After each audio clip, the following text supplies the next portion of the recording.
Ladies and gentlemen, welcome back on into another edition of El Parcero Filicon, brought to you by La Terrain Watches. It is episode 22 of this great series, and it is obviously Super Bowl week. So, of course, we're going to talk Philadelphia Eagles. And, of course, who else better to bring on here on episode 22 than my man from PSN? Please welcome, ladies and gentlemen, my guy, Mr. Bryan Cameron. Bryan, what's going on, brother? How you feeling, man?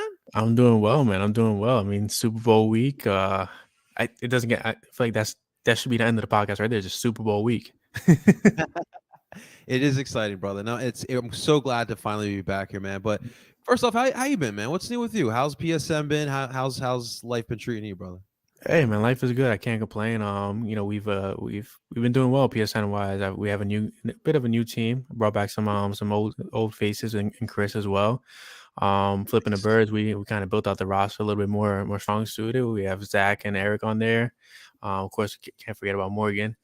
But yeah, I mean everything's been great. But I mean for you, I mean, how's everything been with you? I mean, you guys are coming off a pretty big year for and I always get this wrong, so forgive me for saying this wrong. Duke by the River. Dude by the river, yes, sir, man. Yeah, we've been great, brother. Obviously, we're kind of in hibernation, gearing up. We're warming up, gearing up for the season that starts in February, at the end of February here.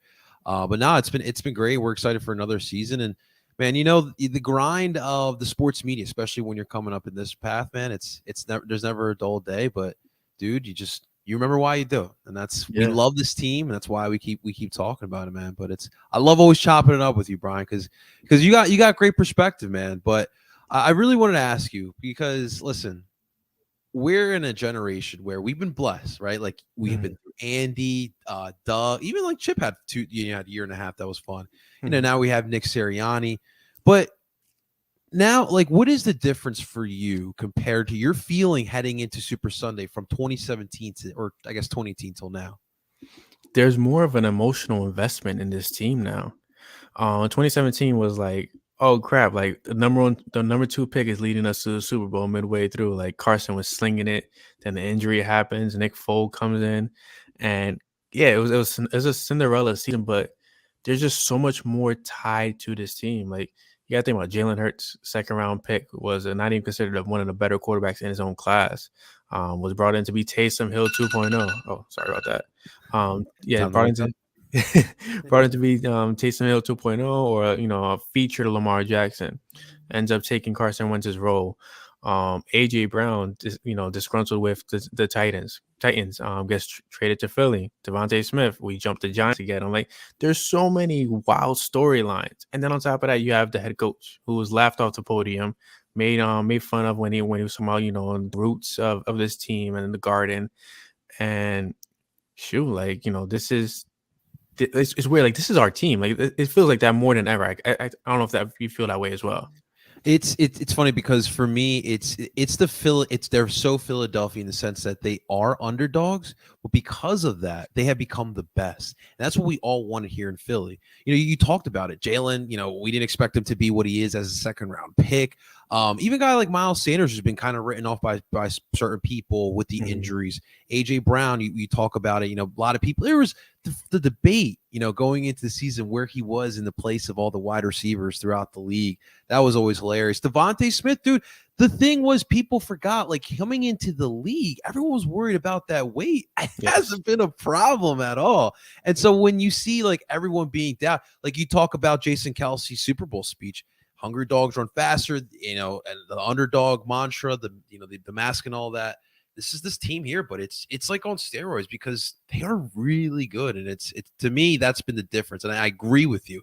I have more of an emotional investment to this team all season long. Where 2017, you got a new quarterback in the Super Bowl, a new left tackle in the Super Bowl. So I think that's really been a big factor. But it's fun, Bryan. This is fun, dude. Oh, this is amazing. It's been a hell of a ride, honestly. Like it's weird because you said it like this is a really good freaking team, and week in and week out. I mean, for me, for example, like the NFC Championship, we were up by like 20 points, and I was still walking back and forth, creating my own hole in the living room, having like 7 anxiety attacks because it's like you expect the worst at times. You get me? Like it's one of those things like it's too good to be true, but it's actually legit. And it's like the nucleus of this team is so freaking young still, which is phenomenal. And it's only going up from here, man. They have accomplished a lot, right? And I think we all recognize what they have accomplished here in the city, but obviously throughout the league and specifically a little city over in California, don't doesn't feel the same way. Has like the national perspective and kind of like the national trash talk still to this team really how's that how have you received that, man? Stop being a bunch of Debbie Downers. Like that's my thing. Like, listen, I used to play sports in high school. Like basketball was my thing, soccer was my thing, and a loss is a loss. Like we couldn't talk about it to the national media. Like, no, you ate it, you walked off, you went to school the next day, and a week later you're playing again. Like, dude, like people like Brandon Ayuk who's saying, Nick Sirianni's getting a free ride. Then you have Christian McCaffrey who said that NFC was stolen. Like nothing was stolen. It's just nothing was given. Everything was earned. And the That's it. Eagles earned this trip. Like the Eagles earned this trip by giving a butt whooping to the 49ers, which was 31-7, which Debo Samuel was a non-factor. Brandon Yeah. Ayuk was a non-factor. And ideally, like I come from the mindset that if you're a great wide receiver, then ideally you should be making up for the loss of a decent quarterback. Like they were nowhere to be found. That's just the facts. I'll say this, like I do feel like right for the Niners because I remember back like 2019 when we lost Carson Wentz in that game. Like I'm thinking to myself, like, how would this game have changed if Carson was out there? So losing your quarterback in the way that and they lost two quarterbacks in that game, I Yeah, would definitely be upset. as well. But you hit it, man. Like it's just like stuff you learn when you're a kid, sportsmanship. You take the loss and you move on from it. Obviously, the Niners they need a quarterback. It's obviously a really good team, but yet again in a crucial in a championship type game, that position kind of hindered them, and so they can only blame themselves, man. And just like my favorite's Chris Sims, right? Because this guy still does not know how to admit when he's wrong and he's still going. And I think for me, Bryan, like it's just funny, like because we're just sitting here like on our pedestal, like sitting back as our team is gearing up for Super Bowl Sunday, and everyone is still complaining about the Philadelphia Eagles. So Isn't it so what are you wild? And it's like, so obviously you're Colombian, I'm Puerto Rican. We like our food with seasoning. You get me? Like gonna say? I need my food to hit. If it's spicy. I need that spice to hit, right? Yeah, People man. like Chris Sims, and I hope it's not taken wrong. People like Chris Sims likes a little bland in their taste, right? Yeah, They man. want the bland quarterback. They want the guy who stays in the pocket, throws a pass, so they could critique him that way. But Jalen Hurts is the sauce. He's the seasoning. He's the sazon. Like this kid is everything that you don't want him to be, plus everything that you want him to be. And to not be able to admit that this kid, he made a big jump passing. It's like he was one of the most efficient passers in the game this season. And on top of that, like if I'm not mistaken, he's either one or number two, and while Mahomes is one or two as well. Like you have the two better quarterbacks in the league this season going at it in the Super Bowl. Why are you disappointed? Why are you not giving Jalen his flowers at the end of the day? It is quite honestly pretty ridiculous if we're being honest. But listen, how about the reporter in the media day, right? He goes to Jalen and he's like, I said you would not be the quarterback to take the Eagles to the Super Bowl. And as a man, I'm sorry. I think it was ESP, if I heard that correctly, who said that. But that's just the point. Like everyone who doubted him pushed him to this point, and we thank you. And we thank you for that. Absolutely.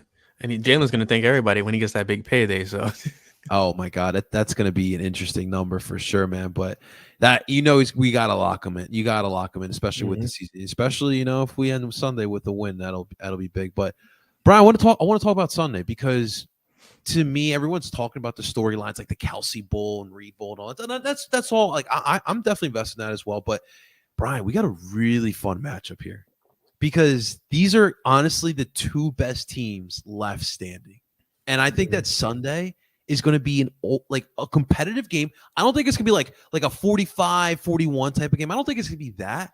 But I think like for a football fan, you're going to get everything you want. You're going to get a little bit of the today's day and age of, high flying, passing all over the damn field. And you're going to get aggressive football as well, man. I want to look at the offense first here. When I look at this matchup between the Eagles offense and the Chiefs defense, Bryan, for me in the game in general, Jalen's going to have to make plays. Like big plays. And the thing is, like throughout the playoffs, Jalen hasn't really had to make big plays. Like they've controlled both of the playoff games. So for me, like, do you agree? Like, do you think like it's going to come down to Jalen on offense? I've read a lot of pieces as of late where it's kind of like this is the Jalen Hurts game. This is the Jalen Hurts Bowl. And I don't doubt it. Like, it's just people like Jalen Hurts, people like Devontae Smith, people like AJ Brown, Nick Sirianni, they're bred for moments like this. Like, this is why they exist in this league. They exist to shine on the brightest of stages. And I feel like Jalen Hurts, this is his moment where, the pressure's not fully there on him because he's not that type of person. But it's built up, like, all this pressure from the season was kind of like, okay, like, this thing's about to explode. Like, it's like shaking a 2 liter of soda. You keep shaking it, and once you open it, it's just gonna, bust wide open. And that's what it feels like with Jalen. Like, this is the epitome. Like, this is the last shake. And the moment somebody opens, like, the moment that whistle goes, the cap is off. And Jalen's going to come running through, whether it's the run game, whether it's, the pass game. And I feel like they've been testing out his arm in the playoffs. As you've seen, he's kind of overthrown A.J. Brown against the Giants and against the 49ers as well. But at the same time, they've also rested his arm. So it's kind of like, I feel like the Eagles have been playing preseason until this point, and this is when their season actually really kicks in. It's funny because I remember like being on flipping the bird, and we would talk about hoping Jalen would be that guy. And like the things that you talked about here, like controlling the game, like those are things that we really wanted him to do, and we're talking about it here. It's funny because throughout the playoffs, the Eagles have ran the ball really well. I think it was like 416 yards in both games. And that's really how they were able to control the game. Like, do you see that being the way they try to control the game, or do you think they try to air it out with the weapons that they got? I think the Eagles are stubborn enough to run the game, to run the ball. And it's weird. Like, I feel like it's going to be a competitive game. Like, don't get me wrong. But at the same time, it just feels like this is one of those games that's like we're all expecting this huge game, but it ends up being like 49ers and Eagles, like, a stretch lead that nobody believes is possible. And I'm not saying the Chiefs are getting blown out or the Eagles are getting blown out, but I'm just feeling like I feel like it's going to be one of those games where it's just one team is really going to control the game. And if Philly does want to control the game, it's going to have to be in the run game. I mean, they held out Miles Sanders a lot against the 49ers. We've seen a lot in the playoffs of Kenny Gainwell and Jalen as well. Like, he was running a lot in the last drive against the 49ers. So I wouldn't doubt them. I mean, they just beat the number one run defense in the league last week. Yes. I mean, 2 weeks ago. So, why not put it in, run it in the Chiefs' mouths? Yeah, man. Pick your poison, right? If you're the Chiefs, pick your poison with that one for sure. Let me ask you, over under for AJ Brown, 8 catches.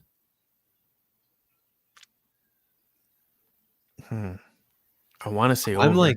I'm smelling like TO 04 type of. Well, besides the screws in his ankle, of course. Yeah, he's had a bad couple of games in the playoffs so far, but again, it's kind of like I feel like Nick Sirianni is like the most, like, it's weird. Like, I feel like Sirianni is the most arrogant nerd, right? Like, you had, like, it's a weird thing. Like, you have that. Remember in high school, like, you had that guy who knew everything, and then when you messed up, he looked at you from the side, like waiting for you to ask him. And that's Sirianni. Like, he's in the playoffs, and he's like you mentioned, like, he's ran the ball more than they passed, right? They've used let's call it the weakness of their offense more than anything, right? Even though it's not a weakness, but they've been a pass first team all season. So now in the Super Bowl, it's kind of like, all right, I feel like Sirianni's going to kind of just be like, okay, I'm going to show you guys what I've been holding back, because they've holding back for the past couple of weeks. They haven't been slinging it like they usually do. Yeah, whether that's because of the arm or not, it beat, it's, I don't know. Like, I just feel like Sirianni's going to, it's a weird gut feeling that Sirianni's going to pull something crazy out of his hat. And we're going to see Jalen just really going against Pat Mahomes. And the thing is that, look, the Eagles' run game is something that you can always rely on. Like, it's there. It's successful. But I just look at how the Jags and the Bengals were able to exploit the Chiefs' defense. And you got the weapons to do the same exact thing.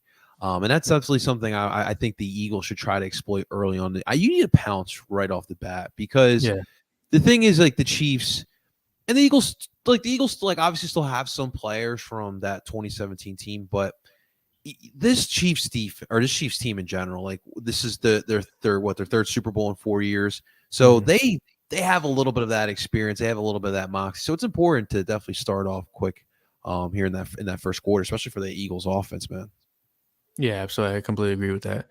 I mean, I don't know. It's hard because I really want to speak my mind on this game, but I feel like, no, it's just one of those things you just gotta wait and see. Like, it's just so exciting. Like, holy shit, like, this thing's really about to go off. Man, there's always something super unpredictable in the Super Bowl too, man. Yeah, You always get that absolutely. one player, one play. You just don't ever like it. That's just how it always is, man. Maybe Quez Watkins has a crazy game. Like you never know what could It could happen. be. Hey, and, for all we know, Zach Pascal could score his first touchdown of the game. Like he hasn't done, a lot like catching wise this season, but it's just that unpredictable of what could actually happen and what could actually occur. As my dog joins the Hey, podcast. I love it. I love it. Listen, this podcast is always dog friendly. That's for sure, man. I was gonna say, what if Jordan, the Eagles fans finally get their dream of Jordan Mailata going to the goal See, line? that's the arrogant nerd stuff that I'm talking about. Like that's something Sirianni will pull out of his ass and just be like, "Hey, line up behind Kelsey. Let's do this. Let's just some fun right now." And if there's ever a game to do it, it's this game. Yeah, man. Um, it just feels like I feel like we're gonna see a different version of the Eagles. I agree too, man. And especially like this is the last one. As in the media day, they asked if this was a must-win game, which I don't think I need to explain how this is a must-win game for the Super Bowl. But you throw it all out. Whatever you got, you throw it. I mean, what the Philly special, what they drew that up in the first week of practice of the Super Bowl week, right? And they kind of that was a little wrinkle, and it's crazy like the situation that Nick Foles says you want to run Philly. Like that was on a fourth down play and the goal line. I think they were down at that point. If that Yeah, play doesn't work, man, it could have been a whole different game. it So, would have been a shitstorm in Philly. oh my god, yeah, Doug and the boys would have definitely had a rough journey back. But looking at the defense of the Birds versus the Chiefs, I mean, look, the secondary has been great all season long. Even with the injuries, I thought they've held their own to the best that they could. Obviously, the pass rush has been the story. We've heard the sack totals, but the one thing I will say on the other side, Bryan is a really special player, one of the probably the best of all time. And so for me, obviously on offense, you want to try to keep the ball away as much as possible, especially in that fourth quarter, late in the game from Pat Mahomes. That to me is just the main concern. Like Pat Mahomes pulling Pat Mahomes magic. But then again, I also can see the 2020 Super Bowl where Pat Mahomes. I still see Pat Mahomes running away from Devin White and everyone in the Bucks. But for you, what is what is anything on this Chiefs offense worry you? Travis Kelsey. Eagles historically have never been great against tight ends. That is true. And it'll be either Avonte Maddox, it'll be either Kaiser White or even TJ Edwards. And Travis Kelsey he's a unicorn. Like the guy is a tight end but plays like a wide receiver. So that's my only concern for the when it comes to the Chiefs offense. Heavily motivated too, man. He's going to be. Oh yeah, absolutely. Like mom's in the stands and brothers on the sidelines. Like it doesn't get any better than that for the Kelsey family right now. It is to me. I mean, it's Chiefs offense is pretty dynamic, and it's going to be important for. And listen, it's going to be pressure's going to be on Jonathan Gannon too, right? Like Jonathan Gannon, he's been solid so far, especially in the playoffs. Has to play Daniel Jones and Brock Purdy. Daniel Jones definitely getting better, but like let's be 100 here. But this is Pat Mahomes, and I remember last time Jonathan Gannon went up against Pat Mahomes. Pat Mahomes tore up that freaking Eagles defense. I think he was like nearly perfect, like 4 touchdowns. Like it Yeah. was one of those wild games. Now Tyreek Hill is not here anymore, which is definitely a big factor. But it's gonna be an interesting matchup here for Jonathan Gannon, seeing how he maneuvers this defense against the Chiefs here. Yeah, I'm definitely looking forward to it. I mean, and you can comment on this. I feel like if the Eagles do win the Super Bowl, then the Super Bowl MVP will be Hassan Reddick, just because that guy's he's a man. He's a manimal. Like this guy is phenomenal, and the fact that we got him on the steal kind of a steal of a deal is beyond me. But I feel like if there's anybody that's gonna make it a hard day for Pat Mahomes, it's going to be Hassan Reddick, because Hassan Reddick is gonna find ways to bully Mahomes into a Javon Hargrave, into a Josh Sweat, into a Fletcher Cox. Like he's gonna find ways to make sure that Mahomes is feeling as scared as possible. So obviously, in Eagles history, we have a lot. We've done a really good job in free agency, especially under Laurie, right? For me, like Hassan Riddick right now is number 2. Like I always put Malcolm 1 because Malcolm was so important to the Super Bowl teams. Yeah, absolutely. Reddick's playing at a defensive player of the year type of rate. The NFC Championship game, the way he was, dude, that Purdy play was big. Obviously, you took out Purdy, like obviously that's a big part of it, but dude, that was a big momentum shift right there. That was almost like Patrick Robertson's interception. And so I mean, Hassan Reddick, he's definitely going to have a big game, man. You already heard him on Tuesday. He was ready for Sunday on Tuesday. Yeah, absolutely. I feel like, I mean, if you look at his stats from the season, majority of his sacks and forced fumbles have come on, a third down or a fourth down. Like, he's given the Eagles great position on offense, and I feel like he's too much of a game wrecker. And I mean, everybody's kind of glorifying Chris Jones right now because he shot against the Bengals. But if I'm a Son Reddick, that just gets me more amped up because it's kind of like, what else do I have to prove? Okay, you guys want me to take out the face of the league? All right, I'm going to take out the face of the league. And that's what's going to happen on Sunday. And listen, if you are putting pressure on Pat Mahomes for most of the night, guarantee we win this game. Because that line for the Chiefs, let's face it, there's a reason why Pat Mahomes is banged up right now. So if you are able to apply that pressure all night long, there's only so much that Pat Mahomes can do. We've seen it before, and this pass rush can definitely do that. I'm excited for that matchup right there. Seeing those D linemen in the backfield all night long, brother. Yeah, absolutely. It's gonna be a sight for sore eyes. You think do you think do you think there'll be more Eagles fans or more Chiefs fans out there? See, so reading up, it said that 24% of the tickets that were purchased from Philadelphia, and I think it was like 5 or 7% were purchased from Missouri. Obviously, you have fans in between that are traveling from different states of these teams. But there's something like, a lot of people don't take into account is that the Eagles are not regulars in the Super Bowl right now. Like we're once in a bluers. Like 2017 to now, that's a 5-year jump. So to say like it's going to be more red than it will be green is a bit stupid in my opinion. Like it's Philly at the end. They like Philly travels like no other team. Like, and it's funny because I mean, I'm a Mets fan, and right, Mets fans they say that we took over the Phillies city what's it called, Citibank, Citizens Bank, yeah. Citizens Bank last season, but it's kind of like I chuckled at it because like I've been to Eagles games, away and at home. It's kind of like no, like this is a monsoon that nobody's ever prepared for. See, the thing with that rivalry is it's always been the fans will show up when the teams are good. Mm-hmm. And that's how it's always been. Obviously, the Mets this past year they were better throughout the regular season than the Phillies, and so when the Mets would come into town, there's a lot more Mets fans. Kind of felt like for some of those games, but yeah, I mean, I think that I think back to like the 2017 atmosphere, and that's obviously Patriots. That's a team that at that point was going to Super Bowls a lot. Yeah. And I felt like there was a lot of fans, Eagles fans, going to that one, and that was a cold ass time to be in Minnesota as well. It's crazy now we're in Arizona. Thank God for those guys who enjoy the beautiful air, the weather, man.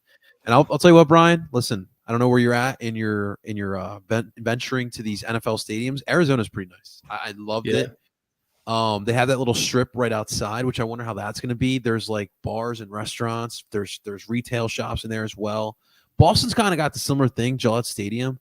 And I wonder if that's going to be the new trend for these stadiums to kind of build retail and restaurant and all that around the area. But for Super Bowls, it definitely does help, and I think that a lot of these fans are going to enjoy the time. It's gonna be a fun one down in Arizona.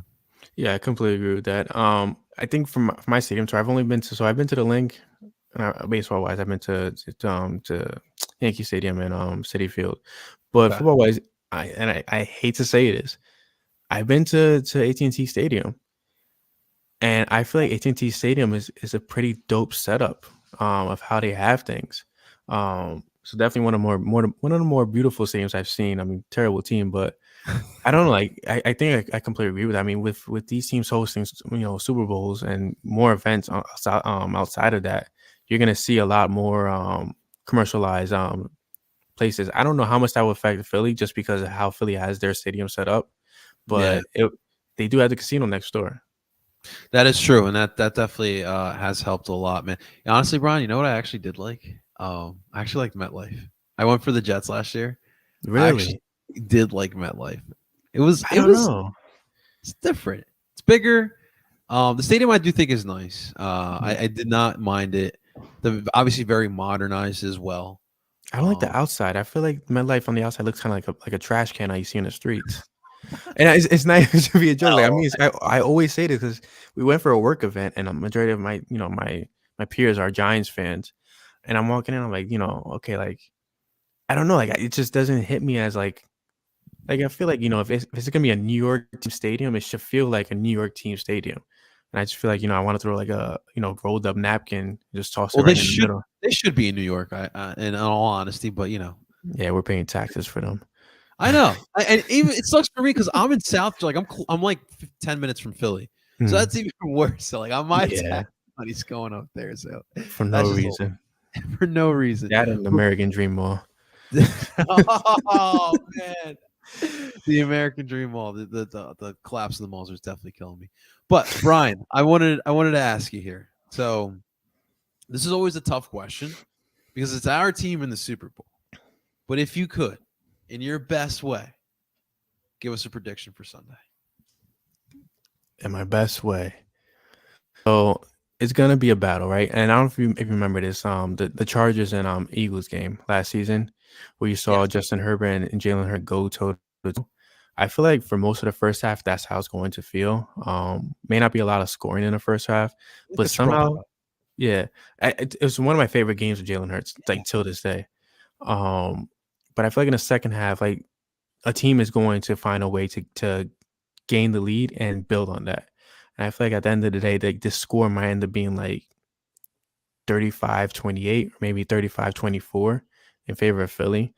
I hate to just go out there and say Eagles are gonna win it, but it just like some things just it's like Thanos, you just can't avoid the inevitable. Like just that's how it feels right now. It's weird.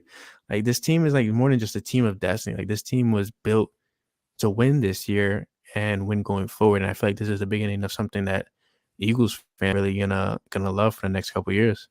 This team was built to dominate, Brian. That's just the way I look at it. This team was built to dominate, just the way how he constructed it. And they know And it too. Like the players know it. Like they're locked in. Like if you read that comment about Devontae Smith just not leaving his room, just sleeping and being in the darkness all week. dude, he's ready for this. And listen, I remember watching the national championship game in his last year in college at Alabama, and he played like what, like the first half, and he had like it was like 12 200 catches. yeah, it was It's so insane. Like, crazy. how do you put that up and just leave in the second half because of the injury? Now going to Philly, going to the NFL. I did what I had to. I'm out, guys. You guys won the chip. I'm going. Brian, so what's the Super Bowl plan? What is Brian doing here? So, And the like I family? mentioned in the beginning, the show is I for me a very emotional game. I'm For staying sure. home. I invited my For my sure. my in laws. They are Giants fans, but they're contained. Um, and I'm just gonna watch the game at home with my daughter. The first time he won, it was her first year of life, and I feel like just she might be the good luck charm for me. And if they win, I already told my wife. I told my job. Don't expect me to come home to work on Monday. It's not happening. I listen. I completely agree. And you know what? I don't know if it's the age, Brian, but I wanted to be with my family. Hmm. Like I've had people invite me to parties, South Philly, all throughout Philly. I want to be home. I have my girl's parents, my parents coming over. Both our brothers are coming over. We got like my girl's parents, short friends are coming over as well. But I just wanted to be in my house, and plus I live right there. Like Philly's like a 10-minute drive or Yeah. 15-minute train ride. So yeah, I'm going to hop right in if we do win. But like I think like for me, I want to like that's a special moment for us. Like we live Exactly. and die by this team, and so we want to be with those special people. And definitely a little superstitious for me as well. Do you have any superstitions for Sunday? So my wife surprised me with a Jalen Hurts jersey for the national the Sick. NFC Championship game. Ironically, like the journey of this Jalen Hurts jersey, she got it at Lids, and it was not on display. The lady was taking them down for some reason, and it was a last large, and it was the all black. Like I was dying for the all black jersey, so I wore that. We're 1-0. Every time my daughter has actually worn the Kayvon Wallace jersey as well. Like we have not lost. So I'm pulling it all out, man. I'm not superstitious, but things just gotta go according to Bro, Trent Williams disrespected your boy. bro, like, how do you do that to somebody? Like, come on, like, why He's would you triple like? his size too. And for what? Like, I get you're frustrated, you're losing, but damn, like, he literally just did like the backwards choke slam on him. I felt like watching WWE. Like, It what the was heck? terrible, man. Like, you don't do that to somebody. What if he got a concussion from that? That was definitely rough. So are you? So you're wearing the Jalen Hurts on Sunday? Oh yeah, Jalen Hurts jersey going on. Snapback. I'm gonna enjoy some Crown Royal while watching the game. My And guy, I love that. dude, I had Crown Royal this weekend for my birthday weekend. It was like Crown Royal Happy apple. birthday, bro. Oh, thank you, man. I appreciate it. It was actually on the anniversary of the Super Bowl. Um, and it was phenomenal, man. Like Crown Royal, like shout out to them because they make amazing whiskey. I may never go back now. Flippenberg. We'll take that sponsorship, by the way. Yeah, But why yeah, not? no, it's funny, Brian, because I've been this year. I've been getting back into my whiskey. I was a heavy like whiskey drinker in the winter only, Mhm. not like any other time of year. I kind of stopped because liquor was killing me. But now I know. Now I'm older. I know my limits. Like I'll do Yeah, 1, 2 at max, but that's it. Don't no yeah, more than 2. So that's really what I'll do. But yeah, it's great, especially in the wintertime. You're out in the cold, nice little ice in exactly. there. It just hits It's freaking right. awesome. It is awesome, man. Well, listen, Brian, dude, I really do appreciate you coming here, man. It's always fun chopping off with you, man. I love talking birds with you. Uh, drop it for everyone to find you, man. But where can people find you? PSN, flipping the birds. Where can people find it? Yeah, absolutely. So my Twitter name's right there on the screen at bcameronpsn. You can actually find me talking birds on usually on Tuesday nights, but this week we're switching up, so you catch us live on PSN Philly Sports Network YouTube on Thursday, Saturday night. A little Super Bowl special with a bunch of wild characters, we could say. But yeah, always posting articles as well for the so shout out to the Eagles PSN team. And then shout out to you guys, man. Like again, Dude by the River, a huge podcast that was coming up for the last couple of years, and you guys have done a phenomenal job just integrating yourselves into the community of the union. So Yes, sir, man. you guys got a fan of me at the end of the day. Yeah, so I told the guys that I'm looking forward to Sunday because obviously Super Bowl, but obviously once that's done, I go right into soccer. So I don't know what I do after this. well, come to Chester. You got family down there, Brian. I don't know what life holds for me now. So that is always the life of it, man. That is always the life. But guys, that's gonna do it for another edition of El Parcero Filigón. A big shout out to Brian. A big shout out to you guys for checking it out. Do us a solid. Hit that like button, subscribe for more Philly sports. And until next time, ladies and gentlemen, that is Brian Cameron, and I am El Parcero Philly. We're telling you guys to have a great day.